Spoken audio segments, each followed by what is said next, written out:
Hello students, welcome to just teaching class.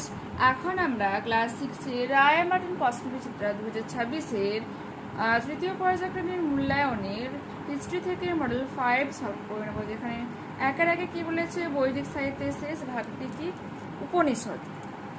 গুরু কোনো ছাত্রকে শিষ্য বলে গ্রহণ করতেন যে অনুষ্ঠানের মধ্য দিয়ে, তা হলো উপনয়ন। গুপ্তদের চালু করা সোনার মুদ্রার নাম দিনার। ভূপতি বা মহিপতি বলতে বোঝায় রাজাকে।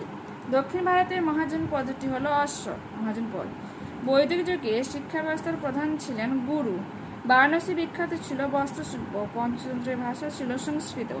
ষোড়শ মহাজন পদের আমলের প্রধান জীবিকা ছিল কৃষিকাজ। ইন্দো গ্রিক রাজাদের মধ্যে সবথেকে বিখ্যাত ছিলেন মিনান্দার। বিখ্যাত মেগালিথ কেন্দ্র হলো বুর্জাহুম। হেরোডোটাসের মতে ইন্দুস ছিল পারস্য সাম্রাজ্যের একটা প্রদেশ। পতঞ্জলির মহাভাষ্য লেখা হয়েছে সংস্কৃত ভাষায়। বৌদ্ধরা লেখাপড়া শিখত বিহার বা সংঘে। একটি বাক্যে উত্তর দাও, সুমেরীয় লিপিকে ইংরেজিতে কি বলে? ইউনিফর্ম। পুরাণ সাহিত্যে আদের যেমন বলা হচ্ছে গ্রিকদের। নেক্সট,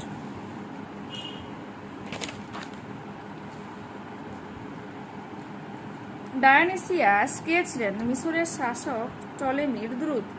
খ্রিস্টীয় প্রথম শতকের বিখ্যাত বৌদ্ধ গণিতবিদ কে ছিলেন? নাগার্জুন। মৌর্য যুগে ব্যবসায়ী ও কারিগরদের সংঘগুলি কি নামে পরিচিত? শ্রেণী। শূন্যস্থান পূরণ করো। বর্ধমান মহাবীর কোন বংশের ক্ষত্রিয় রাজকুমার ছিলেন? লিচ্ছবি। জৈন ধর্মের প্রধান প্রচারককে তীর্থঙ্কর বলা হয়। সাতবাহন বংশের সর্বশ্রেষ্ঠ রাজা ছিলেন গৌতমীপুত্র সাতকর্ণী। দ্বিতীয় চন্দ্রগুপ্তের পর প্রথম কুমারগুপ্ত সম্রাট হন। ভীম কার্ফিসেস মহেশ্বর উপাধি নিয়েছিলেন। কস্তম্ভ খস্তম্ভ নাগসেন হয়ে যাবে বৌদ্ধ ভিক্ষু। সেন্ট থমাস খ্রিস্ট ধর্মের প্রচারক। গন্ডফানেস পল্লব রাজা। মেগাস্তিনিস গ্রিক দূত। নিচের প্রশ্নগুলির উত্তর দাও। কি বলেছে? গুপ্ত যুগের পরবর্তীকালে শিক্ষা ব্যবস্থায় বিদ্যারম্ভ বলতে কি বোঝায়? 158 পেজে এটা রয়েছে। হলো এই কোশ্চেনটা একটু করে নেবে, যে হাতে করে যে বিদ্যারম্ভ রয়েছে। এরপর কি রয়েছে, যে প্রাচীন ভারতে লিপির ব্যবহার কিভাবে শুরু হয়েছিল? এটা তোমার রয়েছে 159 পেজে, কোশ্চেন নাম্বার 15 করে নেবে এখান থেকে এতখানি। এরপর কি বলেছে, প্রাচীনকালের সমাজে কেন স্থাপত্য তৈরি করা হতো? সেটা হচ্ছে 162 পেজ, 37 নম্বর। ধর্মীয় কারণ, ব্যক্তিগত প্রয়োজন, এখানে করে দেওয়া রয়েছে, করবে। ভারতে বেশিরভাগ মহাজনপদ গঙ্গা উপত্যকায় গড়ে উঠেছিল কেন? যেটা 137 পেজে রয়েছে। 137 করে নেবে। কৃষিকাজের সুবিধা আর বাণিজ্যের সুবিধা।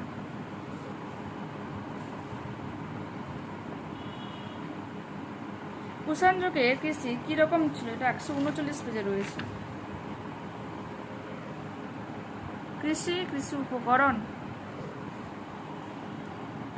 ভারতীয় উপমহাদেশে কিভাবে ইন্দো পারসিক স্থাপত্য শিল্পের সূচনা হয়েছিল?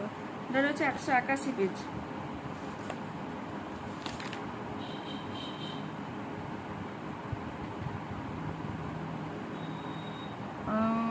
কোশ্চেন নাম্বার 23 করে নেবে এখান থেকে এতখানি।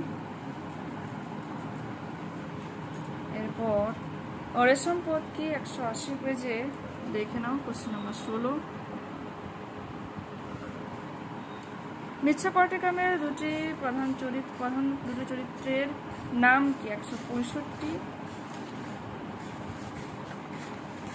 হলো।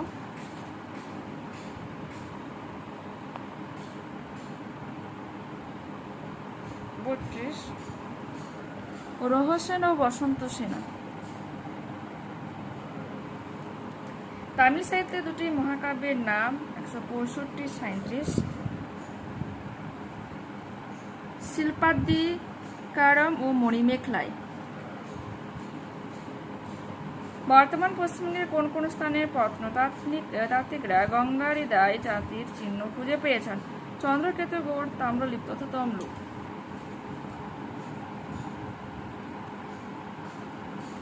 সাহিত্য ইত্যাদি হবে, এখানে লিখবে। সাহিত্য নীতিশিক্ষা বলতে কি বলছো? যেটা 107 পেজে রয়েছে, কোশ্চেন নাম্বার 26 ফলো করো। সাহিত্যে নীতিশিক্ষা। এরপর কি রয়েছে? ঋগ্বেদের ভাষা কি ছিল? কি করে সংস্কৃত ভাষা তৈরি হলো? তোমার হচ্ছে 158 11 ছন্দস বা ছান্দস। এখান থেকে সংস্কৃত ভাষা কিভাবে সৃষ্টি হয় দেখো, এইখান থেকে এতখানি, ঠিক আছে।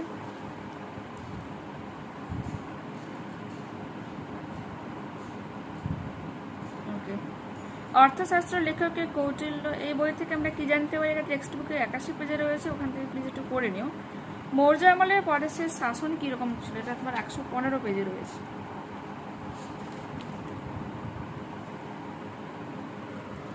পড়ে নেবে এখান থেকে এতখানি, ঠিক আছে। এরপর রয়েছে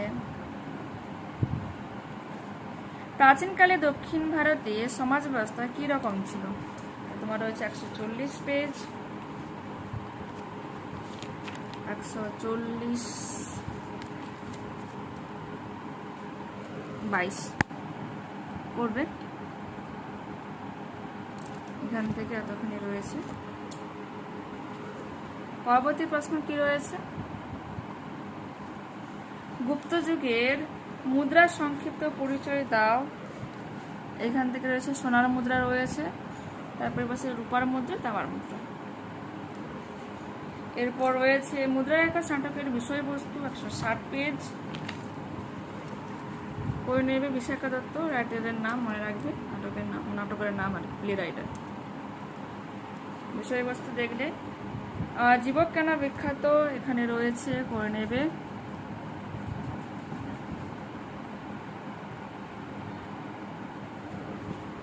ঠিক আছে। এরপর রয়েছে শক শাসক মুখ কি উপাধি নিয়েছিলেন? জুনাগড় প্রশস্তি কোন ভাষায় রচিত? 181 পেজ ওপেন করো।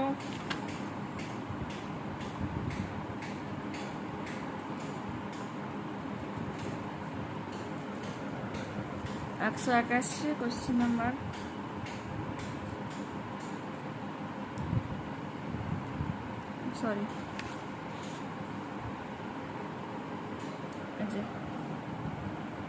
করে নেবে 25। কোন ভাষায় রচিত এটা? ওই বলো, জুনাগড় প্রশস্তির আছে সংস্কৃত ভাষা, মনে রাখবে। এরপর আছে প্রাচীন ভারতীয় উপমহাদেশের গুরুত্বপূর্ণ বন্দরগুলি কি কি? এগুলি কেন গুরুত্বপূর্ণ? 181 19। ভৃগু, কচ্ছ, কল্যাণ। পশ্চিম উপকূলের বন্দর, পূর্ব উপকূলের বন্দর হচ্ছে কাবেরী, পট্টিনম, তাম্রলিপ্ত। হর্ষবর্ধনের রাজজয় শাসন ব্যবস্থায় কিরকম ছিল? তোমার রয়েছে 111 পেজ, 14। রাজজয় এটা রয়েছে শাসন ব্যবস্থা এখানে। সম্রাট অশোক ও কনিষ্কের মধ্যে মিল অমিল খুঁজে লেখো, 108 পেজে রয়েছে। এখানে রয়েছে মিল 4টা দেওয়া রয়েছে, তারপর নিচে রয়েছে অমিল, অমিলও 4টা দেওয়া রয়েছে। করো। লাস্ট প্রশ্ন কি রয়েছে? লাস্ট প্রশ্ন না, এখনো 2টো আছে। প্রাচীন ভারতের জাতিভেদ প্রথার কঠোরতা কেমন ছিল? 135 পেজে এটা রয়েছে।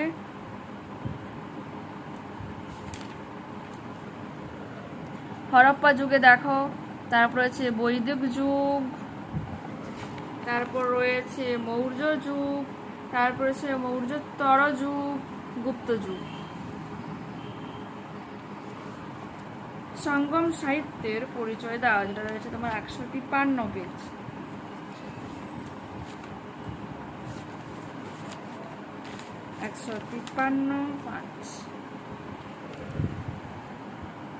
সঙ্গম সাহিত্যের পরিচয় যে এখানে সময়কাল বিষয়বস্তু। তো দেখতে পেয়েছো এখানে কিন্তু পুরোপুরিভাবে আমরা এই মডেলটাকে কমপ্লিট করে নিলাম। নেক্সট ক্লাসে আবারও দেখা হচ্ছে। যারা চ্যানেলে নতুন রয়েছে অবশ্যই তোমাদের কাছে রিকোয়েস্ট রাখবো চ্যানেলটাকে সাবস্ক্রাইব করে নেওয়ার জন্য, বন্ধুদের কাছে ভিডিওটাকে শেয়ার করে নেওয়ার জন্য। যদি এই ভিডিও তোমাদের ভালো লেগে থাকে তো প্লিজ লাইক বটনে ক্লিক করো, হাই বটনে ক্লিক করো, কমেন্টে তোমাদের মতামত জানিও যে অ্যাকচুয়ালি এই ভিডিওটা তোমাদের কেমন লাগছে।